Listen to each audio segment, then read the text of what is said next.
Hello, good afternoon. Or as I heard earlier today, instead of good morning, it was great morning. So I'm going to say great afternoon. Thank you all for being here today. I am thrilled to be joined here with Councilmember Fani-González and many of our colleagues to unveil the More Housing Now, New Options for Workers package.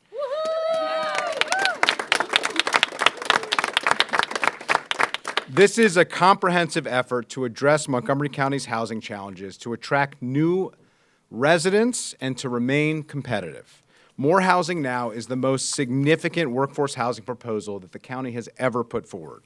It's the result of months of deliberation, collaboration with colleagues, and input from residents and housing experts. It reflects our shared commitment to expanding housing options, supporting our workforce, and creating pathways to homeownership.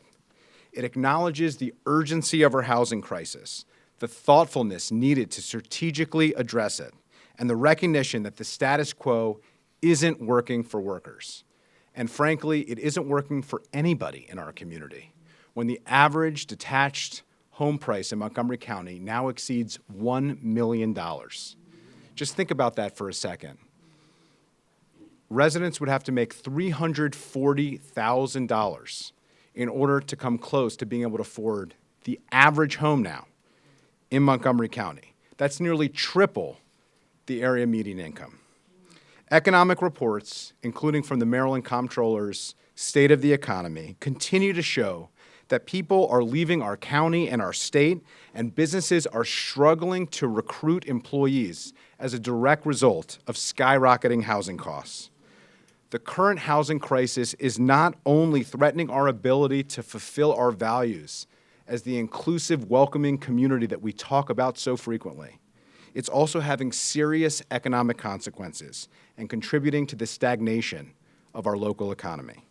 After unprecedented levels of public outreach on the Planning Board's attainable housing strategies and several months of receiving feedback from community members and from housing experts, I took a step back to consider how we could build consensus to make the most meaningful progress moving forward.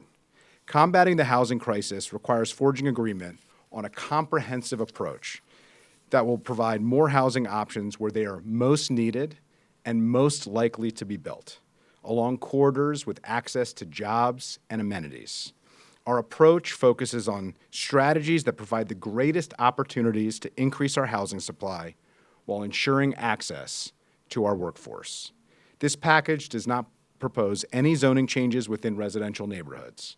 It's clear that the corridors represent the greatest opportunities and the highest potential benefits to support our county's housing needs.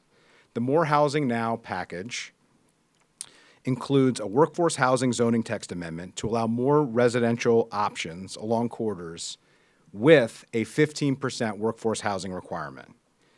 It proposes establishing a $4 million workforce housing opportunity fund to incentivize workforce housing construction and retain our essential workers. It proposes an expedited process for converting vacant offices into housing and a 25-year property tax abatement to encourage the conversion of highly vacant office buildings, more than 50% vacant, into housing, because we know that it is an expensive endeavor and that it won't happen unless we make these conversions easier and cheaper. It also proposes doubling the Montgomery homeownership program from $4 million to $8 million, building on past actions that this and the prior council have taken to help our residents build generational wealth. This is a critical step toward ensuring Montgomery County remains an affordable, accessible, and a competitive place to live, work, and thrive. It's meaningful, it's significant, and it will make a difference.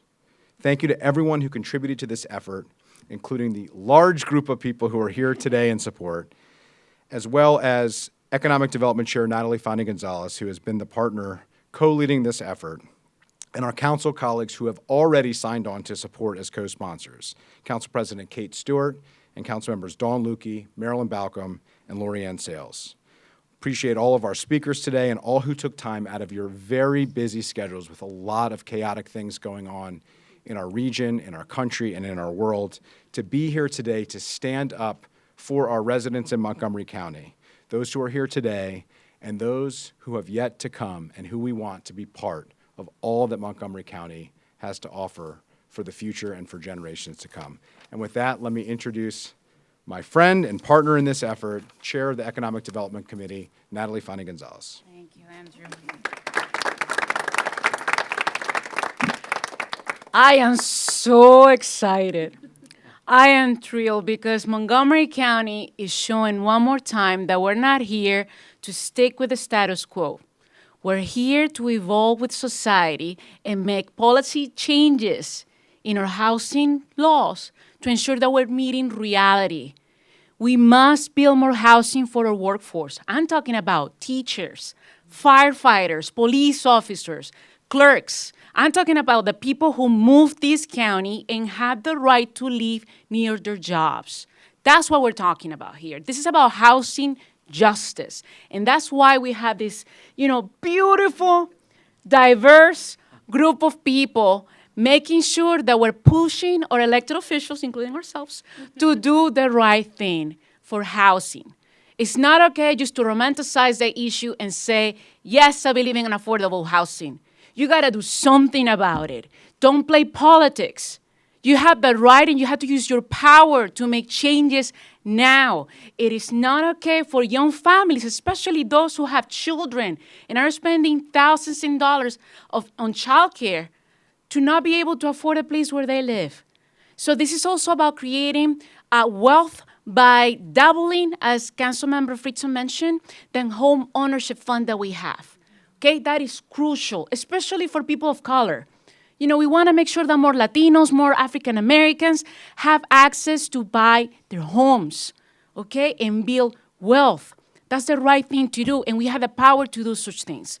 I spent, along the Economic Development Committee, as he was mentioned, I'm the chair of that committee, we spent a whole year last year talking about the office market and the vacancies that we have in Montgomery County. What can we do about it? How can we convert all buildings that are half empty right now, zombie buildings as I call them, to housing? So that's one of the things that we're doing here, alongside creating duplexes, triplexes, small apartments on corridors in Montgomery County. That is not a dirty word or people that should be afraid of saying it. Duplexes and triplexes that were allowed many years ago, we're bringing them back because they're needed. Okay? With that, ladies and gentlemen, before I have our speakers coming up, I'm going to recognize many of the folks who are here. Not everybody's going to be allowed to speak because there are too many of you. But there's going to be a public hearing, too, actually, because there are two ZTAs. So I'm going to recognize the labor unions. You guys have been amazing because you understand that workers need homes. So from McGeo, SEIU 32BJ, my former employer, and 500 are here. FOP, our friends from MCEA, the teachers union, also help us get folks here. We also have the firefighters. They're going to be coming up next and speak. I want to recognize, the Montgomery County Planning Department and the Planning Board, Jason Satori, he's here. Honestly, I used to be on the planning board, and they have done a tremendous job getting us here, so thank you for that. We have our friends from the Montgomery County Chamber of Commerce. I see Brian in the back. You should be standing here, by the way. We have Mauricio Vasquez from the Montgomery County Hispanic Chamber of Commerce. Somewhere, there you are. We have Jay Card, Zach, where are you? Also shy over there in the back. We have the Greater Bethesda Chamber of Commerce here. Hey. And we have the Coalition for Smarter Growth. Greater Washington. There you go, Dan. Action in Montgomery. AIM. A powerhouse right there. We have my friends from the Justice and Advocacy Coalition. I have Chris Farrell, my neighbor from Kent Mill, is right there. Judy, Fred, they're also here. We have MHA. We have NAOP, Stacy Silver. I see you sitting over there as well. MBIA is also in the house. And we have my friend Juan Umanso, from the president of the Salvadorian American Chamber of Commerce. With that, we are going to start calling our first speaker, and we're going to have first one of our teachers from MCPS. Elizabeth, where are you? There you are. You're up next. Go ahead. Thank you. All right. First thing's got to get the mic down to 5'1". Hi, my name is Elizabeth Meyer, and I'm a special education teacher at MCPS, working in one of the social emotional behavioral health units. I have most of a master's degree, and I love my job. There's nothing more fun than working with kids, and it's just doing essential work, building the next generation of workers. Despite all this, it's nearly impossible for me to afford a home in Montgomery County, much less a home near where I work. We need to build more homes in Montgomery County, particularly homes that people in the workforce like me can afford. I'm talking about homes targeting salaries for teachers. I will say, Montgomery County has some of the best paid teachers in the area, and I know so many teachers who cannot afford to live in this county. We need a variety of housing types like duplexes, triplexes, and small apartment buildings, particularly near transit corridors. We need to modernize our housing laws to meet the reality for teachers and the rest of the working families who are spending more and more of their money on housing, leaving less for things like childcare, food, and health care. Our community can make sure the rules we set encourage a variety of housing choices in all shapes, sizes, and price points so that people like me and all of my colleagues can afford to live near where we work. My parents have lived in Montgomery County for more than 30 years. They bought their house back in 1994 for $200,000. Today, about a month ago, they got their bill for their property tax. Their house is evaluated about $900,000. If they were trying to buy that house today with the wages they were making in 1994, there is absolutely no way they could afford it, and there is no way I could ever dream of being able to purchase the house I grew up in. The lack of housing supply and stagnant wages are a huge reason for this housing crisis, and people just cannot make the money they need to afford to live in this county. We need more housing supply, and I look forward to having the county council take action for more housing types that teachers like me can afford. Thank you so much. Thank you so much. Now we have a firefighter representing our IAFF, Thomas Courtney. Good afternoon. Thomas Courtney, Vice President of the Montgomery County Career Firefighters Association, IAFF Local 1664. I can say right here, right now, I am extremely excited for this. I want to watch this move forward. So thank you, Council Members Friedson and Fani-González, for your steps in the right direction, for the investment back into the workforce. Really appreciate it. Much like the teachers, the firefighters here in Montgomery County are compensated very well, but we still cannot afford housing in Montgomery County. This has been something that we have talked about for years. This plan right now is the most comprehensive we have ever seen. And again, thank you for that. I'm going to keep my comments short, but we are very, very excited. Thank you. Next, we're going to have Chris Vroom from Montgomery for All. Chris, there you go. My name is Christopher Vroom. I came to Montgomery County about a decade ago, and during that time, I've worked my entire career as a registered nurse, serving some of the most privileged and some of the most vulnerable populations of Montgomery County. It has been impossible to ignore the effects of the housing crisis had on the healthcare industry. Working as a nurse in several of the hospitals in the area, I've watched many of my colleagues move further and further away in order to afford housing. I watched colleagues that originally lived in Silver Spring or Bethesda move to Rockville and then to Gaithersburg and as far as Frederick County. I regularly work with nurses that commute over 2 to 3 hours. Let me remind you that nurses getting in car accidents after long shifts is one of the leading causes of death in our profession. The surgery center that I work at in Bethesda right now is struggling to fill positions. We've been unable to find nurses for months, to the extent that the facility is considering leaving Bethesda in order to move further up county because it believes it might have better opportunities to find staff. Surgeries are being canceled. Healthcare is not being delivered. It's impossible to ignore the effect of the housing crisis on our homelessness population. An over 40% increase in 2023, an almost 30% increase in 2024. We know that the longer that people remain unhoused, the less likely they are to return to normal life, the worse that they do. Lastly, I would like to point out that over the last couple weeks, I've received email after email from every member of the city council, every member from every level of the county government, promising that we will take care of the vulnerable residents of our community from the current administration, that we will look after the migrant, that we will look after our LGBT refugees that will inevitably move to our areas. These people need housing. There's a reason that it is one of the foundational needs in Maslow's hierarchy. There is a reason that housing is one of the rights that promotes almost all other rights. We need to look after some of our most vulnerable citizens, and I believe this housing initiative will accomplish that.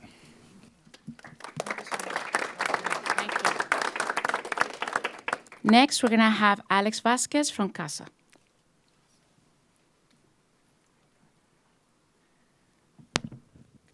Please excuse my hair today. It's not working with me.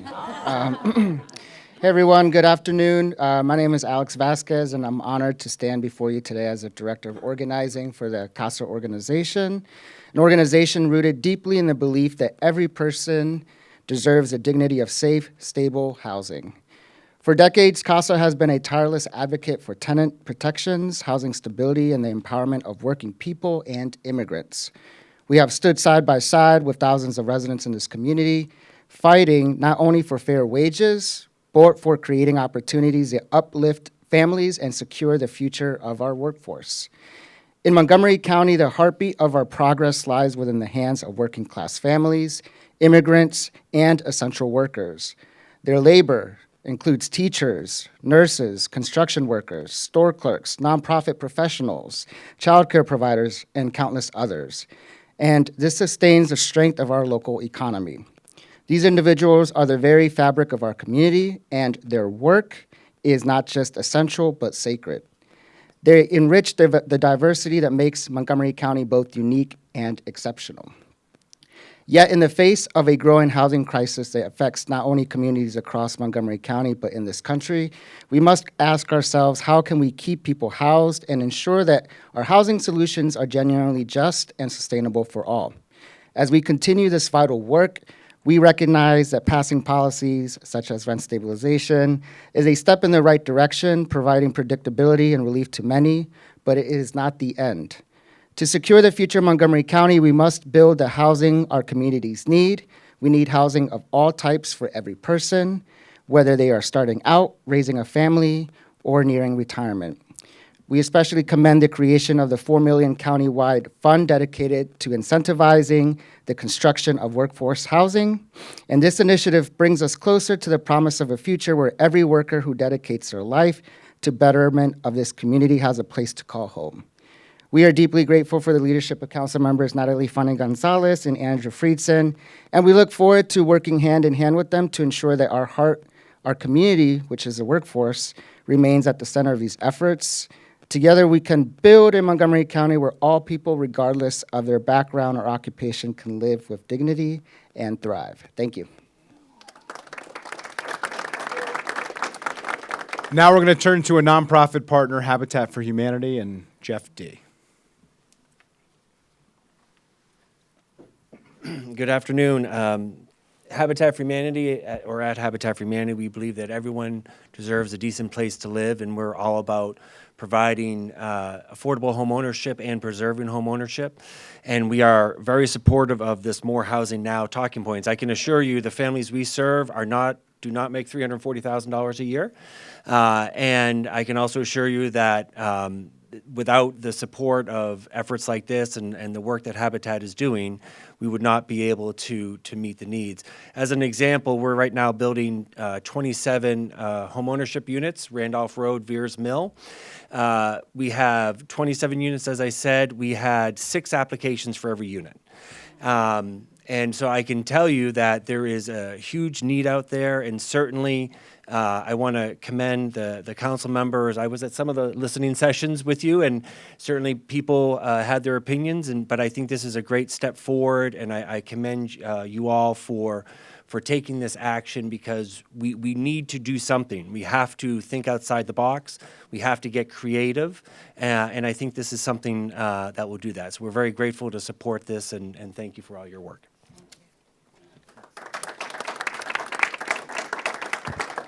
Next, we're going to have Ms. Kim Jones from Montgomery County Black Collective. council members and guests. This is one of the legislative priorities for the Black Collective and a lot of our partners in the community. I think we all know and agree that there's challenges, there's barriers to the development and access to affordable housing and home ownership.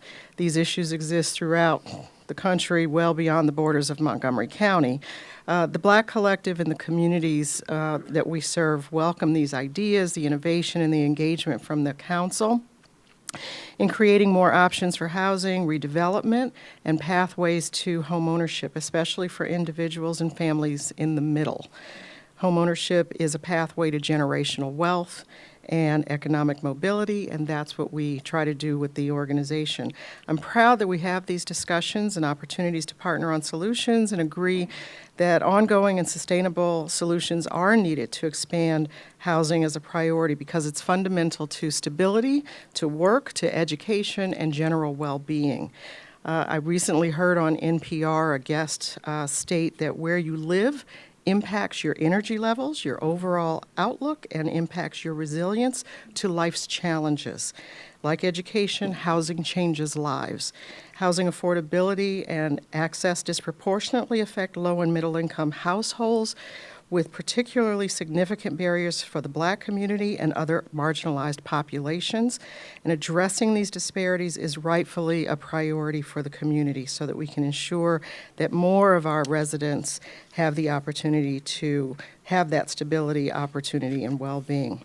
I applaud your goals. There's numerous stakeholders that will weigh in on the execution of this plan: community members, advocacy groups, social service organizations, philanthropic institutions, data wonks, and you as the policymakers. So to ensure broad and inclusive input into affordable housing opportunities, we look forward to being included in the diverse group of stakeholders that you will continue to convene to create the funding mechanisms, the processes, the partnerships, and the equity goals for these housing goals.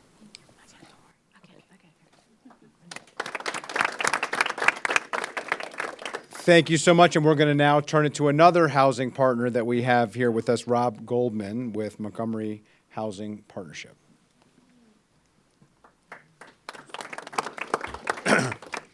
Good afternoon. My name is Robert Goldman. I'm the president of Montgomery Housing Partnership, a nonprofit that develops affordable housing here in Montgomery County.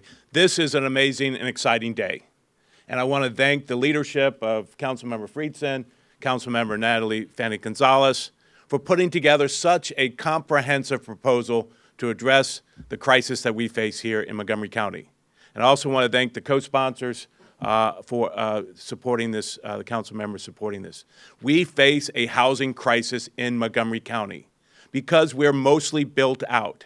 And the only path forward out of that crisis is to look for opportunities to build housing, for example, in the vacant office space and along our growth corridors. Montgomery MHP, for example, recently purchased a 70-unit building on Georgia Avenue and got it upzoned to 189 homes. And we are proud that in the next few months that we'll be opening this property within walking distance of the Forest Glen Metro. And I will say, without much advertising, we have over 600 people already on the interest list for these units. But we can't do this site by site. We can't do this sector plan by sector plan. We have to do it broadly through the ZTA. And so that's why I applaud this effort. I know this personally, just my own daughter is a school teacher in Montgomery County, second-year school teacher. She cannot afford to live in this county. She recently told me that she's thinking about moving outside the county, to my great chagrin, and commute to work every single day. And she said that is on par for most of the school teachers that she works with. That is a crying shame. Our school teachers, our firefighters, our nurses, our retail workers, our construction workers, they provide us services every single day. And they're what makes Montgomery County great. And they deserve to live near where they work. So I applaud this effort to provide home ownership opportunities, to provide opportunities within attainable housing for workforce housing elements, requirements, and for looking at the office space. This is a great proposal, and I applaud our council members for their leadership in making this happen. Thank you. Next, we're going to have Reverend Kristen Grassel-Schmidt. Where's she? I messed up your name, right? Good afternoon. My name is Reverend Kristen Grassel-Schmidt. I am the senior minister of the Unitarian Universalist Church of Silver Spring, which is a member congregation of Action in Montgomery. Lack of affordable and attainable housing is a huge problem in cities across America, but especially here in Montgomery County. We need 60,000 new housing units by 2040 for the residents who already live here, as well as the 200,000 new residents who are expected to move to the county over the next 25 years. I'm grateful to Council Members Friedson and Fani-González for proposing the More Housing N.O.W. bill, not because it would solve the entire affordable housing crisis in Montgomery County. No single bill could possibly do that. But More Housing Now is a well-thought-out approach to lower basic barriers and create more affordable housing in areas where it makes obvious sense. As others have shared, the proposed bill would make it easier to build affordable housing along corridors where homes were converted into dentists' and doctors' offices, beauty salons, and other businesses decades ago. And it would make it possible to convert commercial properties into residential ones. These, my friends, are not far-fetched experimental approaches to this problem. They are, quite frankly, the lowest possible hanging fruit, the barest minimum that we can do to begin taking responsibility for this problem. I was born at Montgomery General Hospital. My mother worked for Montgomery College for over 30 years, and I am a proud graduate of MCPS. But I have never been more proud to be a resident of Maryland and Montgomery County, where public education is still valued, where democracy and equal rights are still cherished and defended. But I am not proud that fewer and fewer people, and especially my neighbors of color, can afford to rent or buy homes here. I am not proud that people I grew up with, the people who teach my children, the people who serve my food when I go out to eat, the people who ring up my food when I go to the store, and who care for me when I'm sick, must commute here from homes outside of county lines. If we do not take action now, this trend will only continue to get worse. If we don't make a move to address affordable housing now, only current residents or people who are independently wealthy will be able to afford to live here in the not-so-distant future. If you and I continue to kick the can down the road on affordable housing today, my children and many of your children and grandchildren will not be able to even consider living here tomorrow. If we don't take action to remove barriers to building affordable housing, this will be just one more huge structural problem we leave to the next generation to solve. I, for one, think our children and grandchildren deserve better. In the meantime, we deserve better today. We can and should do better to show our children what it means to work for what is right.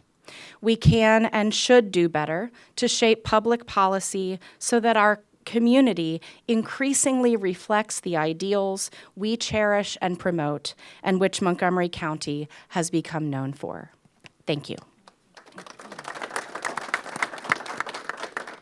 Thank you so much. You've heard from a wide variety of viewpoints, which reflects the broad breadth of support for this comprehensive initiative. And I just want to express my appreciation, as well as the appreciation of my partner in this, Natali Fani-González, for our colleagues, for their co-sponsorship and also for their collaboration in moving this initiative forward, recognizing the urgency of the challenges that we face. And let me call them up now to share a few comments. Council President Kate Stewart and Council Members Dawn Lukey, Marilyn Balcom, and Lori-Ann Sales. Doing a little dance. I like to see a bill with the majority of the women on it. A very good company. Thank you all. I thank you to Councilmember Friedson and Fani-González for this. I'm going to start with my own personal housing story. So I moved to Montgomery County over decades ago. And my husband and I were able to afford to rent a small home, saved money, borrowed it from our relatives, purchased our home where we were able to raise our 2 kids. I know the privilege I had at that time because many people in our community couldn't even do that. And the disparities and how hard it has become to rent and own a home in this county has only become more and more difficult. Our housing crisis, it has been decades in the making. And as we have said here today, 1 or 2 zoning text amendment or legislation is not going to change that.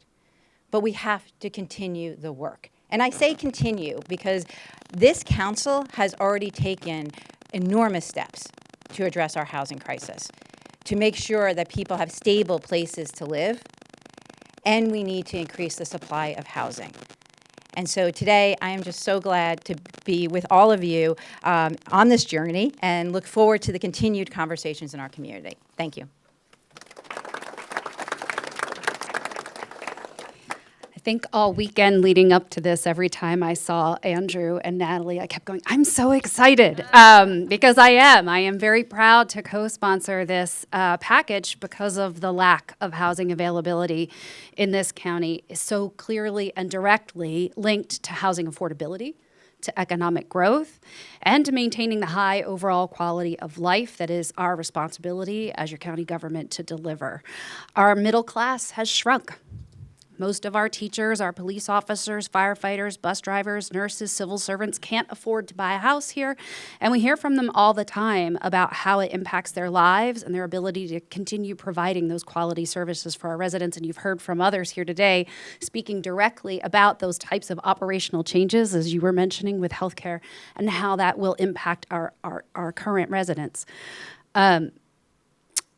The things that our residents were afforded in past generations where housing and more plentiful and much more affordable are things we need to be delivering today. We need to make those changes, incremental, methodical, careful, but comprehensive, because you can be both at the same time, and that is what this package is, in order to move the needle forward.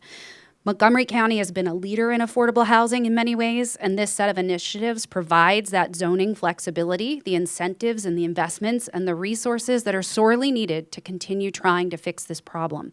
But it does so in a way that I believe directly answers many of the neighborhood concerns I've heard in my discussions with constituents about those, as Natali says, duplexes, triplexes, and more flexible forms of housing. We all listened to many comments. There were some good things that were raised, even if they came maybe not always from the most pleasant of places, but they were legitimate concerns, and they are addressed within here. This does take that into consideration. It is designed with appropriate guardrails that are important to its overall success. Thank you again to Council Members Friedson and Natali Fani-González for your leadership, and thank you to all of the terrific organizations here today for your advocacy and for standing up for what's right. With that, I want to turn it over to Councilmember Balquim. Thank you. I want to thank everyone who's worked on this package. It has taken a tremendous amount of work to get us to this point, and I appreciate the time that has been dedicated to this effort. I also want to thank our partners. In an earlier meeting, Councilmember Friedson said, we don't build housing. They do. And so I really want to state that without our partners, we couldn't do anything. And so I appreciate you being here today. So thank you.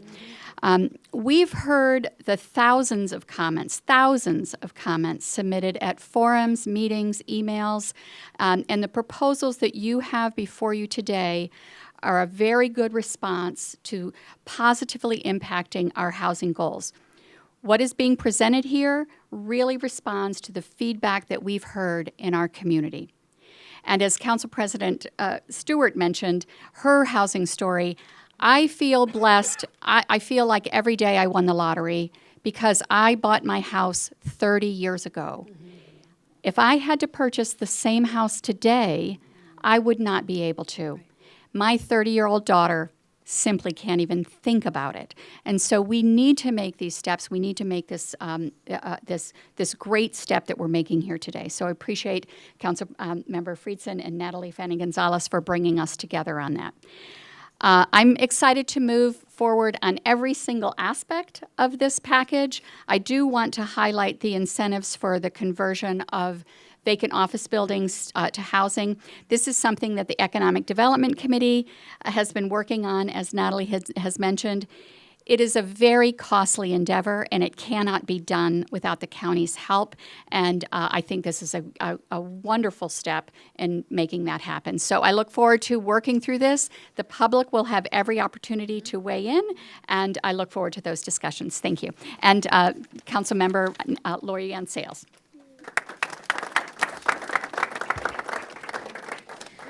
Good afternoon, and thank you to my colleagues. I am here to express my enthusiastic support for the More Housing Now Act. It's a crucial step in addressing our affordable housing crises. I want to acknowledge my colleagues, Councilmember Friedson, Fani-González, and all of the co-sponsors for their leadership on this essential legislation. Our housing crisis is not a distant concern. It's a pressing issue that demands immediate and decisive action. With 49% of our residents rent burdened and home ownership rates plummeting, many in our community are struggling to make ends meet and find a way to own a home. This bill advances a pathway to workforce housing, converts vacant offices into residential units, and doubles the FY26 Housing Initiative Fund. We recognize vacant offices as a vital resource for addressing our housing shortages and will not let these opportunities go to waste. Our housing policy must be bold and innovative. It must be creative, not just maintain the status quo, but expand our available stock through strategic and targeted investments. The More Housing Now Act builds upon my SMART agenda to make a living in our county more affordable. It directly responds to our community's needs and feedback. We are committed to expanding housing availability in a manner that respects and enriches the lives of every resident. We welcome the continued engagement of our residents and know that together we can create a safe and vibrant community that works for everyone. Thank you.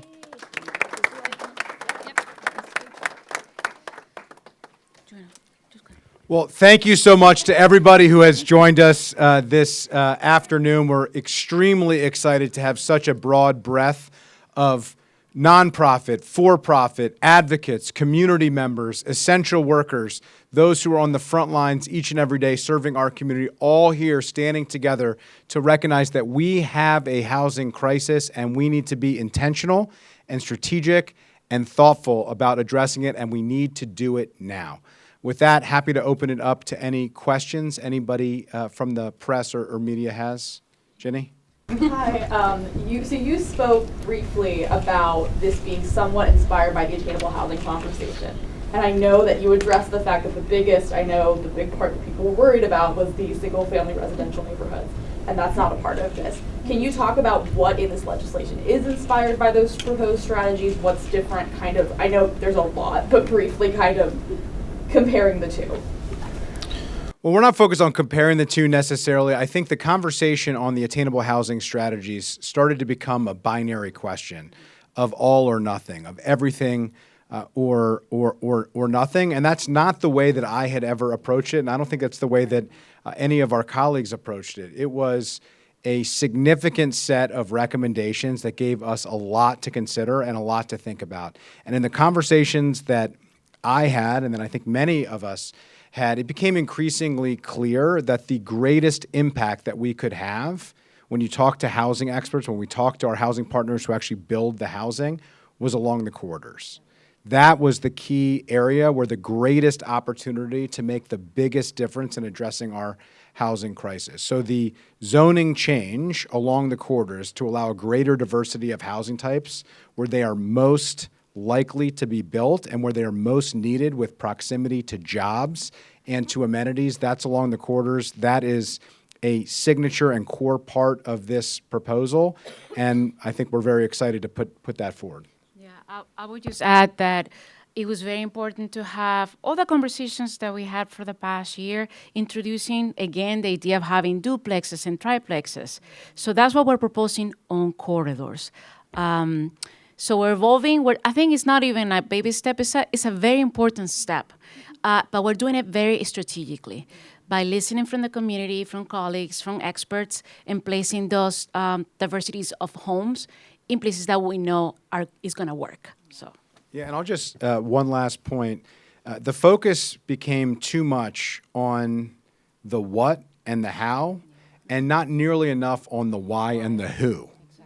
And we took a step back as we were processing and thinking through these issues, as we were meeting with community members and with housing experts, and really thought about the why and the who. And the why is that we have a housing crisis where we have home prices over $1 million, triple the median income in our community, where the number of people who are rent burdened is skyrocketing at levels that we can't even fathom or imagine, and where businesses are literally relocating and not expanding because of their inability to address this issue. And then the who are workers, are working folks who are not eligible to receive subsidized affordable housing and who couldn't possibly imagine accessing market rate housing. And so when we took that step back and really thought about the why and the who, we came up with this proposal that includes the corridors as the primary focus where we could have the greatest impact, but also includes many of the other proposals that we have been focused on, including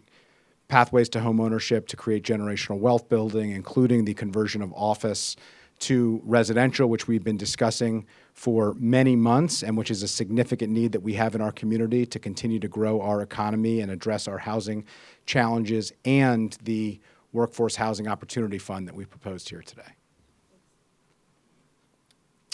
All right, I don't see any other questions. I just want to thank everybody again for coming. We're really excited to be putting this forward. It's significant, it's meaningful, it will make a difference, and it's a recognition that just because we aren't doing everything all at once, it doesn't mean we shouldn't be doing anything.